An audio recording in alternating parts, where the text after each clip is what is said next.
Om Sadashivasamārambhāṃ Shankarācārya-madhyamāṃ Asmadācārya-padyantāṃ Vande Guru-paramparam Sharada Sharadāṃ-bhoja Vadmanā-vadanāṃ-bhoje Sarvada Sarvadāsmākam Sannidhim Priyāt Bhaktāramāsādhya Yameva Nitya Saraswati Swartha Samanvitāsīt Nirastatustarka Kalanka Panka Namāmitam Shankara-macchitāṅghrim शंकारूपेण मच्चित्तं पंकीकृतमभूद्यया किङ्करीयस्य सामाया शंकराचार्यमाश्रये प्रह्लादवरदो देवो योगसिंहः परो हरिः नृसिंहोपासकं नित्यं तं नृसिंहगुरुं भजे श्रीसच्चिदानन्द शिवाभिनव्य नृसिंहभारत्यभिधान्यतीन्द्रान् विद्यानिधीन् मन्त्रनिधीन् सदात्मनिष्ठान् भजे मानवशम्भुरूपान् सदात्मध्याननिरतं विषयेभ्यः पराङ्मुखम् नौमि शास्त्रेषु निष्णातं चन्द्रशेखरभारतीं विवेकिनं महाप्रज्ञं धैर्योदार्यक्षमानिधिं सदाभिनवपूर्वं तं विद्यातीर्थगुरुं भजे अज्ञानां जाह्नवीतीर्थं विद्यातीर्थं विवेकिनां सर्वेषां सुखदं तीर्थं भारतीतीर्थमाश्रये विद्याधनयसम्पन्नं वीतरागं विवेकिनं वन्दे वेदान्ततत्त्वज्ञं विदुशेखरभारतीम् ओम. So we were looking at verse number 30 of the Atma BODHA. Nishidhya Nikhilopadhim Neti Neti Te Vakyatah Vidyad Aikyam Mahavakye Jivatma Paramatmanoho. So this is what the verse we had seen previously. And essentially, this is a verse that is talking about the Jnana Yoga, the means with which to attain Brahma Jnana, or the knowledge of Brahman. And the direct means for that is the Shravanam, or the listening from Guru, a realized Guru, of the Mahavakya.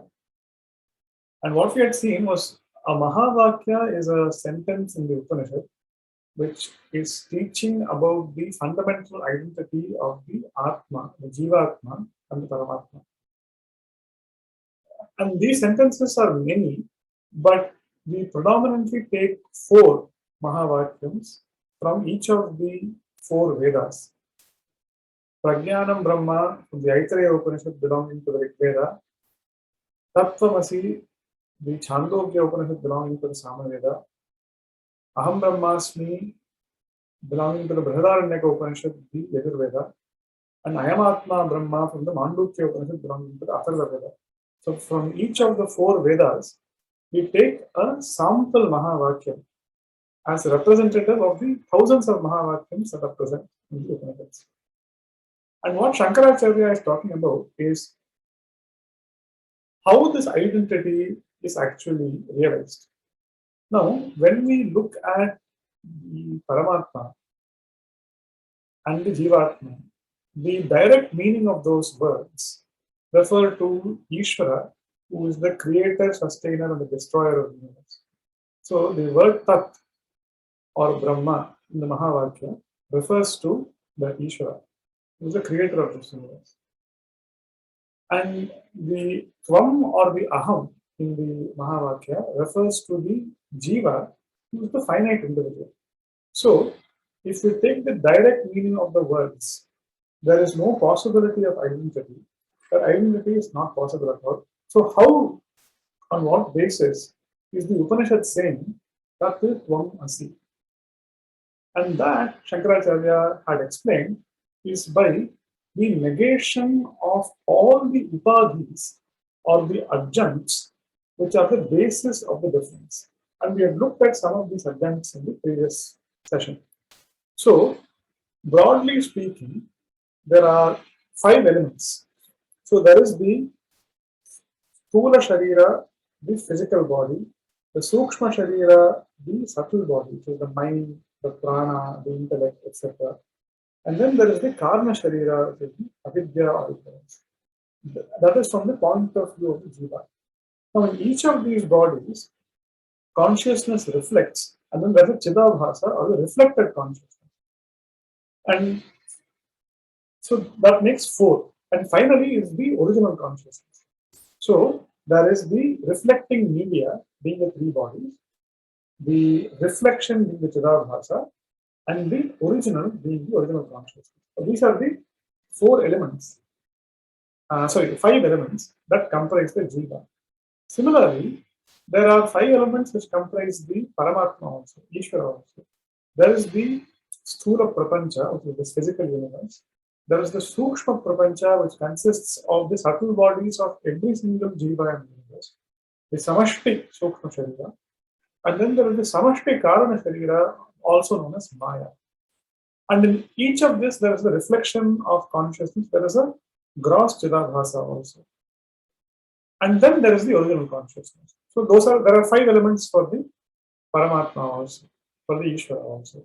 Now, there is definitely a distinction between the Sthula Sharira and the Sthula Prapancha. There is a difference between the Sukshma Sharira and the Sukshma Prapancha. There is a difference between the Karana Sharira and the Karana Prapancha or Maya. There is also a difference in the Chidabhasa of the Ishvara and Chidabhasa of the Jiva. So there are fundamental differences in all these four things.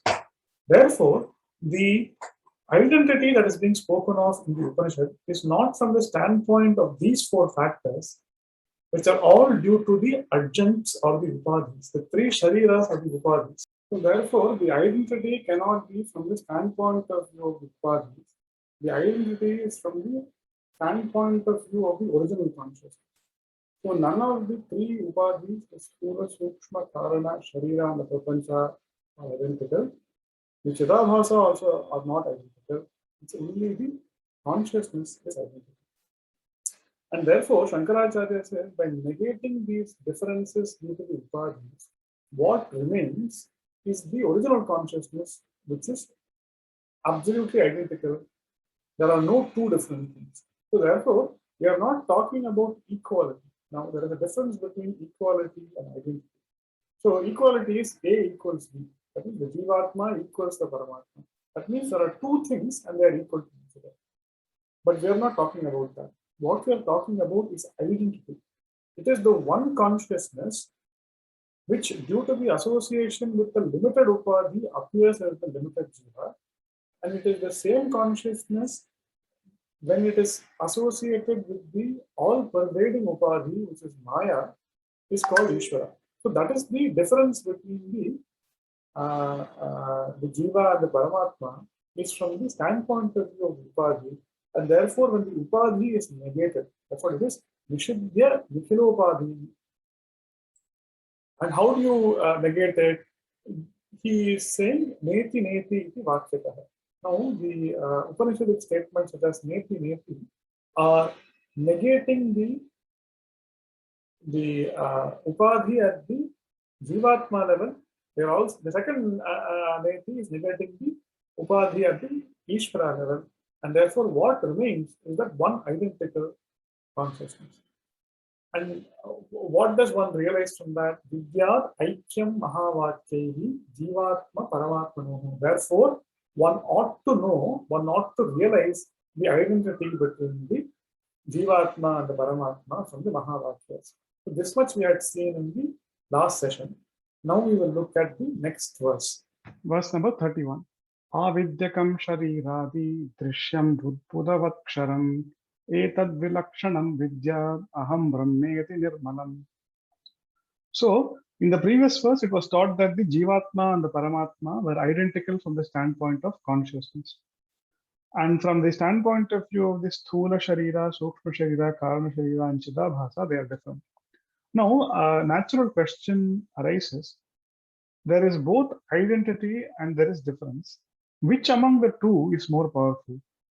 Are we saying that it's Advaita from the standpoint of view of the identity of consciousness? Or are we saying Dvaita is correct from the standpoint of view of the difference of the four other factors? Now, if you also look at the number of factors which are different, there are more factors. There are more factors which are different than there is factors which are identical. There's only one factor on the basis, which is the basis for identity, whereas there are four factors which are the basis of difference. So how can you say that Advaita is dominant and call the philosophy Advaita on the basis of one factor? Now, this shloka answers such a doubt. Shankaracharya says, no doubt that differences are more, but the reason why we call our philosophy Advaita, and the reason we say that identity is more powerful, is because the differences are of a lower order of reality than the identity. That is, the only thing which is Paramartha Satyam, ultimately real, is consciousness, and all the other factors are only Vyavaharika Satyam, or empirically real. Now, absolutely real things have an thing, which is the consciousness, has a higher order of reality than the Vyavaharika Satyam, which is these differences. And Vyavaharika Satyam, in other words, is Mithya. Now, and therefore, Satyam is always more powerful than Mithya. Therefore, Advaita is the prevalent truth because it is from the standpoint of view of the absolute reality, whereas these differences, the Upadhis and the Chidabhasa, and the differences between the Upadhis and the Chidabhasa is only of a Vyavaharika Mithya order of reality, and therefore they do not prevail over the absolute reality. Now, so, which is why if you look at the Upanishad itself, it says, Yatrahi Dvaitam Iva Bhavati, Tad Itaritaram Pashyati, Itaritaram Jigrati, etc. Now, what it's saying is, where one experiences duality as though the Iva, Dvaitam Iva Bhavati, Iva means as though. If you experience duality as though, then you will see differences. You will see something else. You'll hear something else. You'll see something else. You'll smell something else, etc. And you'll have the experience of duality.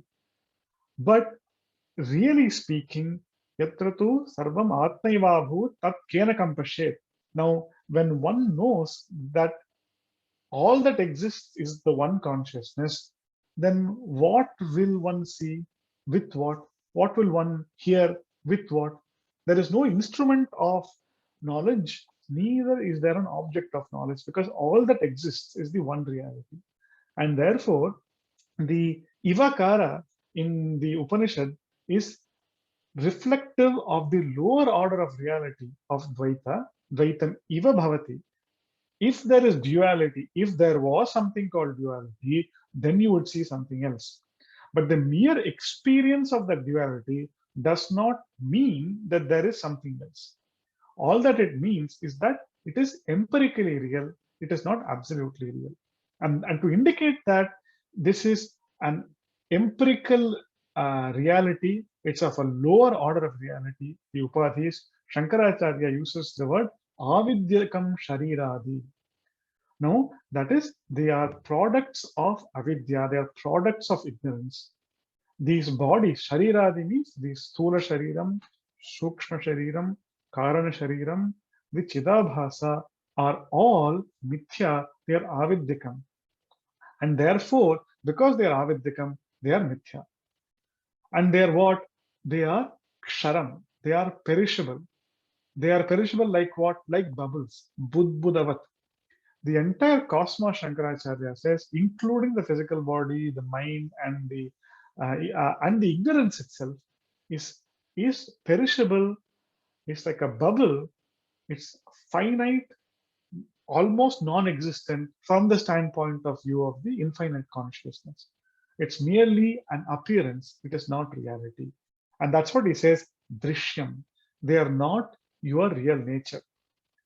Now, how can we prove from our experience that this is not our real nature? Now, if something is our real nature, it will always be with us. There will never be a situation where it leaves us. If there is something which leaves us, it means it's not part of our nature. It is something which has come and will go also. So, therefore, we have to see whether this physical body, this notion of I being this limited individual, persists at all periods of time. And in our daily experience itself, the notion of the ego, the aham, exists during the waking state. It exists during the dream state also, but it is not present in the deep sleep state. When we go into the deep sleep state, we don't even recognize an I at that point in time. Nor do we experience the physical body. We do not experience the mind also. At that point in time in deep sleep, there is nothing else that is experienced. So Shankaracharya says, if the body, the mind, the Karana Sharira, and the ego were really our nature, it should have persisted across all states of experience. The mere fact that it is not means that it is something which is subject to arrival and departure. And if it is subject to arrival and departure, it is not part of our real nature. It is a drishyam. It is not part of the drik, the seer. And therefore, that upadhi is something which should be negated. We are negating, where it said nishidhya nikhilopadhi in the previous verse. A question may have arisen, on what basis are we negating it? We are not simply negating something that is real. We are negating it because it is unreal from the standpoint of view of consciousness. From the standpoint of view of the drik, it is a drishyam, it is subject to arrival, subject to departure, it is perishable, budbudavat ksharam, it is avidyakam, it is a product of ignorance. Therefore, they are some things which should be rejected. They are the subject, I'm different from the object. Even the mind, even the ego is an object of I, the consciousness. So who am I? Aham Brahma. And what type of Brahma am I? I am different from these factors. So he uses the word etad vilakshanam. I am different from the upadhi. And what type of that Brahma is that? It's nirbalam. It is pure. It is free from samsara. That consciousness never had samsara in the first place. For one to be free from that samsara, it was completely untouched by this samsara. And he says, Vidyat, may you know this. So, if the previous shloka was Shravana Pradhana, where it was teaching us the Mahavakya identity, this shloka can be representative of Manana. It's Manana Pradhana. So, if you were to perform Shravanam and Mananam continuously for a period of time, what happens? The Shravanam gives us that knowledge of that identity. Now, when we first time we hear it, there is no doubt possible because we don't pay attention to it. But the more times that we keep doing Shravanam of that idea, naturally lots of doubts emerge. How is this identity possible? How can we say that the world is a mithya? How is the physical body a mithya? How is the ego a mithya? What is it? How is it possible for all these troubles that one is facing, for that not to really be a part of the individual's true nature? How do we say that? How do we say that I, the consciousness, am free from all these samsaric worries? All these doubts will emerge. And as these doubts emerge, what the process of Mananam does is it gives us the logical reasoning with which to address these doubts.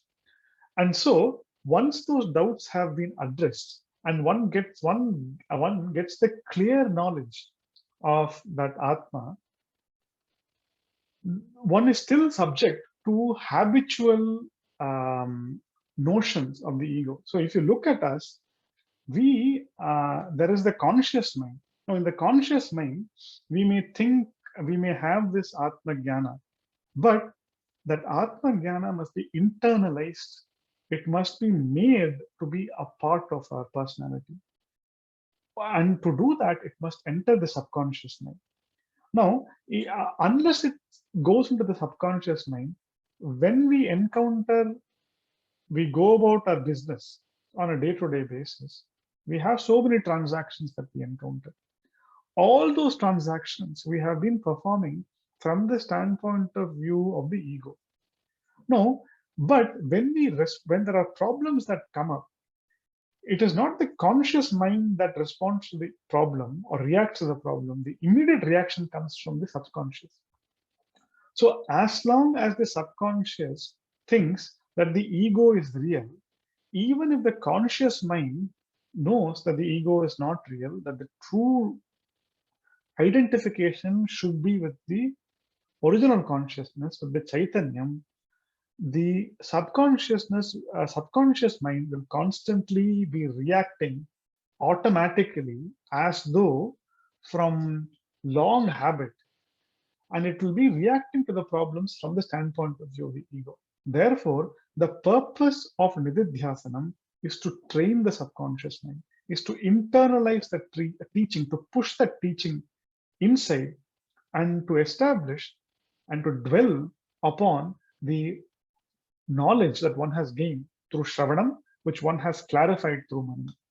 And so, by doing that, once we have trained our internal subconscious that one is not a samsari, then just like the outer mind is a Vedantin, the inner mind also will be a Vedantin. And the moment there is a problem, the subconsciousness which is reacting, the subconscious mind which is reacting, will not be reacting as though it is the ego, it will be reacting as though it is consciousness. And by doing that, one attains Jivan Mukti. So this is the Vasana Kshaya that we are talking about, the Manonasha that we are talking about, is that we are training the mind, we are removing the natural inborn tendencies, the inclinations that we have towards reacting from the standpoint of view of a samsari, of a limited individual. We are training it to start reacting like a jnani. And that is the purpose of Nididhyasanam, that we are internalizing the message that we have learned through Shravanam and Mananam. For a period of time, we dwell upon it. So, and we train the subconscious to react in a particular way. So the next few verses, the verses 32 to 42 that we will be looking at, will be speaking from the standpoint of view of Nididhyasanam. So this verse 31 verse was about Mananam. Verse number 30 was about the Shravanam. The previous verses were about Viveka. Now from 32 to 42, these 11 verses, we will be covering Nididhyasanam. So what is the structure of this Nididhyasanam? If we see, the Nididhyasanam is actually, there is no new information that is conveyed in Nididhyasanam. It is all information that we already have possessed or we have already come to know through the Shravanam and the Mananam phases. There is no new information that is being provided in the Nididhyasanam stage. What is the subtle difference though? No, whenever we say things like Aham Brahmasmi, that the Atma is Nityam, Sarvagatam, etc. All of these statements, we are saying we are in the Shravanam stage. When we hear the Atma is like this so and so, it is all pervading. The Atma is the only reality. The Atma is Nirgunam. The Atma does not have any troubles. The Atma is not a samsari. The Atma is limitless. It is not subject to any finitude. All of these, we keep saying Atma is, Atma is, Atma is, Atma is. That is the knowledge that we have gained through Shravanam. What have we done so far? We have conceptualized this thing called the Atma, and we are saying that is the nature of the Atma. What we are doing in Nididhyasanam is, wherever we had learned it as Atma, we are converting it and saying, I am this.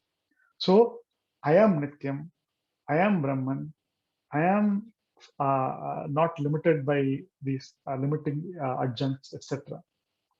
So, the purpose of this is to uncondition the mind. So, so right now we have had a lot of conditioning as the ego, that I am a human being, I am a male, I'm a father, I'm a son, I'm a husband. All of these are the roles that we play in our daily lives. The purpose of the Vedanta Shravana Manana Nididhyasanam is to not to deny the transactional reality of these roles. Those roles will continue, but to realize the fundamental truth which is behind the roles. Just like an actor takes on different roles. He takes on, wears a costume, goes on stage, he performs a role, he performs a particular duty. Similarly, the consciousness that is our true reality takes on these different roles and responsibilities and performs these functions. But the real nature of that individual is not as in these roles. The real nature is as consciousness. So until that mind has been deconditioned, by the way, this is not just this life. We have had so many infinite number of lives before this. And in all those lives, we've had this constant conditioning, constant thought process from the notion of the ego. Therefore, to switch that, subconscious in towards Vedanta will take some effort, and that is the purpose of Nididhyasanam, to dwell upon this knowledge in order to decondition the mind. So let us look at the verse number 32. Dehanyatvan me janma jara karshya layadayaha shabdadi vishagay sango nirindriyataganacha. So Shankaracharya says, and here all these verses, they will all say, instead of saying Atma, this Atma, that, they'll all say Aham, Mama, Me, etc. Okay, he says, Dehanyatvat. Since I am different from the body, the properties of the body don't belong to me. The problems of the body don't belong to me. And what are those properties and problems? He says, Janma, birth, Jara, old age, Karshya. Karshya means weakness or emaciatedness, Layadeha, death, etc. Name, they do not belong to me. Okay. So now what Shankaracharya is saying is, the body is a object of consciousness, and none of the problems of the body are really our problems. Because of the attachment with the body, we say we suffer along with the body. Now, oftentimes we say we are not worried about our body, we are worried about the sufferings of our near and dear ones. And that is because of our attachment to them. That is very natural. Now we have had that. What Vedanta is saying is that there is nothing to be gained by worrying about the sufferings of our near and dear ones. Where it is possible to help them, we should help them, certainly. But ultimately, the fact that people will suffer, whether it is us or others, that suffering will be only true from the standpoint of view of the body. It is not a real suffering of the consciousness. So our near and dear ones are not really suffering. It is only the physical body that is suffering. And it is the association or the attachment of that consciousness located, delimited by that mind with the physical body that leads them to take on the sufferings of the physical body upon themselves. And because we are attached to them, we take on their sufferings as if it was our own. So what Vedanta is saying is, there is nothing to be gained by the worrying. We have to accept the fact as fact. The Annamaya Kosha, the physical body, is to be rejected intellectually. We are not saying that we have to give up the physical body. No, renounce the physical body. No, we have to intellectually step aside from the physical body and see it for what it is. That we have to take care of the physical body so that it will help us from a transactional perspective, so that it is a receptacle for the Vedanta Jnana. But up to a certain point, we have to respect it, but we have to treat it for what it is. It is an instrument. And from that point of view, that Annamaya Kosha, that attachment to the Annamaya Kosha is rejected.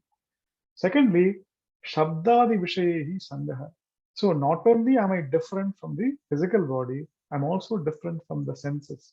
I'm different from the sense of sight, from the sense of hearing, from the sense of smell, from the sense of touch. All these are sense of smell. All these are different from me. Not only are they different from me, the object of these senses are also different from me. Now suppose, for example, somebody says something hurtful.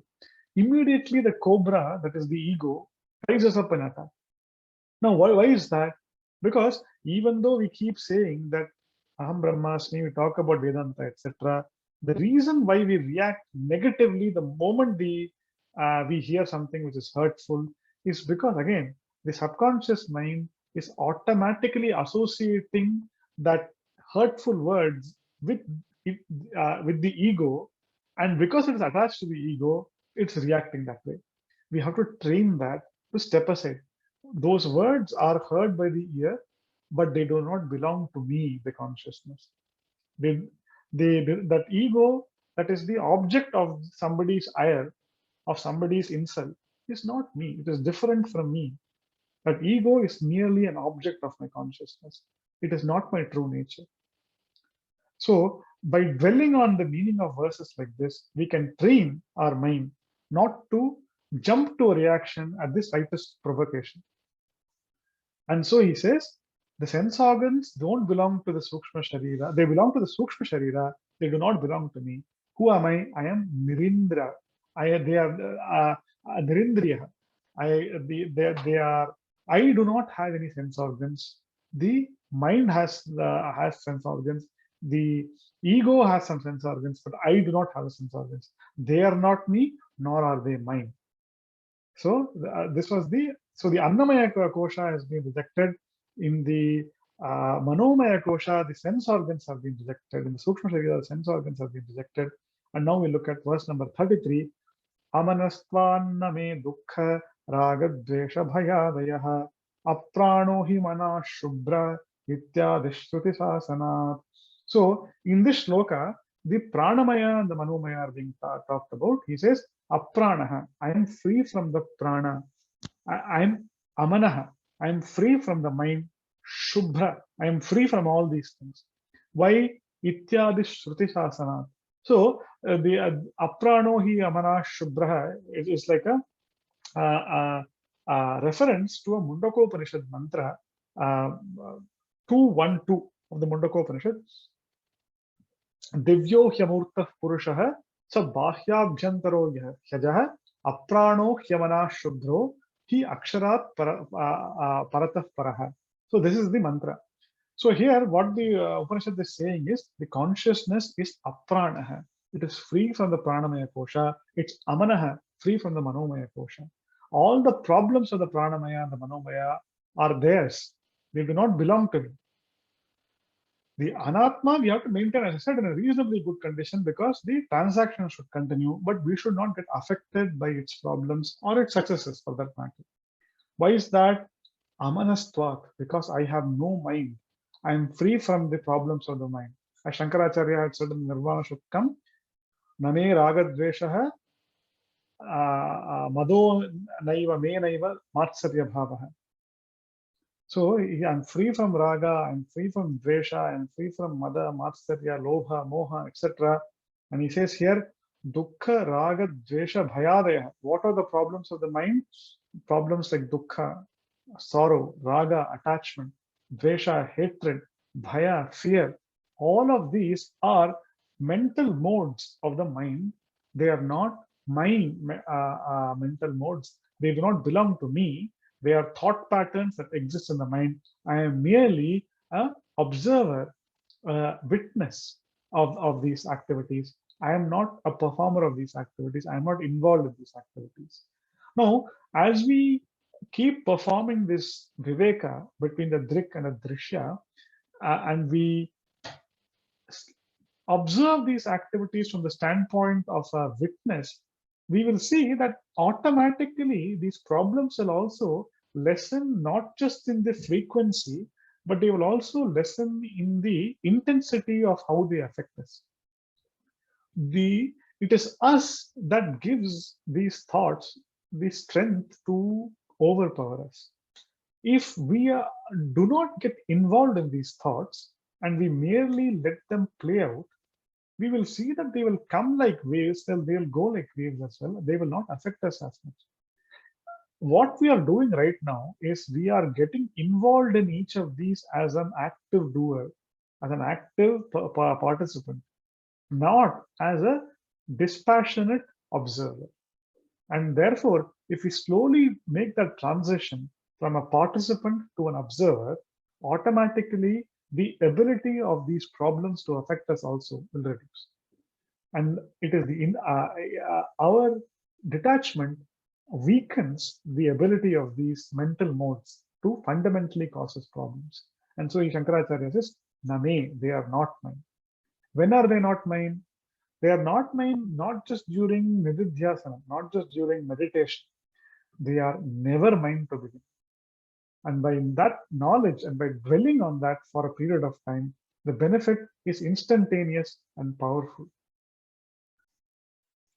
निर्गुणो निष्क्रियो नित्यो निर्विकल्पो निरञ्जनः निर्विकारो निराकारो नित्यमुक्तोऽस्ति निर्मलः. So another Nididhyasanam verse number 34, wherein all the features of the Atma we are taking as my features. The most crucial word here is Asmi. I am. And what am I? I am Nirgunaha, attributeless. So I, the consciousness, and here very important, whenever you say the word I in Nididhyasanam, we are not referring to the ego, we are referring to the original consciousness, which is the witness of the ego also.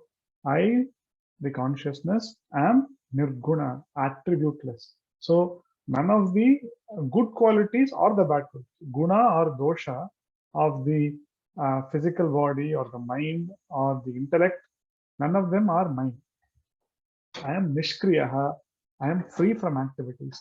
The body and the mind may be acting, but I, the consciousness, am not acting. I am nityaha, I am eternal. I am not limited by the finitude of the physical body. The body has a birth, the body has a death, but I am eternal. I am nirvikalpaha. I have no divisions within this. There are no parts within consciousness. There is my consciousness is not different from your consciousness. It is all one consciousness. I am the witness of all the minds. I have no parts within me. I am niranjanaha, free from blemishes. And here, the blemish that we're talking about is avidya. I am free from avidya also, ignorance also. Nirvikaraha, I am free from modifications. Asti, jayate, vardhate, viparinamate, apakshiyate, nashyati. So the shadvida bhava vikaraha, the sixfold modifications, asti, its existence, jayate is born, vardhate, it grows, viparinamate, it modifies, apakshiyate, it declines, vinashyati, it is destroyed or it dies. All these are the upadhis, they don't belong to me. Nirakara, I am formless, I am like space, I am all pervading, I am formless. Nitya muktaha, I am eternally free. So liberation is not some future attainment. It is a present fact. I have been free all along. I will continue to be free all along. It is due to some erroneous notion that I have thought that I am a samsari. But in reality, I am Nitya Mukta. I am Nirmala. I am free from the effects of ignorance. Defects such as raga, dvesha, etc. So previously, where we had said Niranjana, I am free from avidya and maya. Now I am saying Nirmala, I am free from the effects of avidya. The effects of avidya being raga, dvesha, etc., kama, krodha, all of those problems associated because of ignorance. I am free from that. So with that, we have looked at a few Nididhyasanam verses. We started off by looking at the Shravanam verse, which is verse number 30. Then we looked at the Mananam verse, which is verse number 31. And then 32 to 34. So far, we have seen 3 Nididhyasanam verses. With that, we will take a pause in today's session. We will bring it to a conclusion. And we will take up the other Nididhyasanam verses in the next session. Om Purnamadah Purnamidam Purnat Purnamudachyate Purnasya Purnamadaya Purnameva Vashishyate. Om Shanti Shanti Shanti.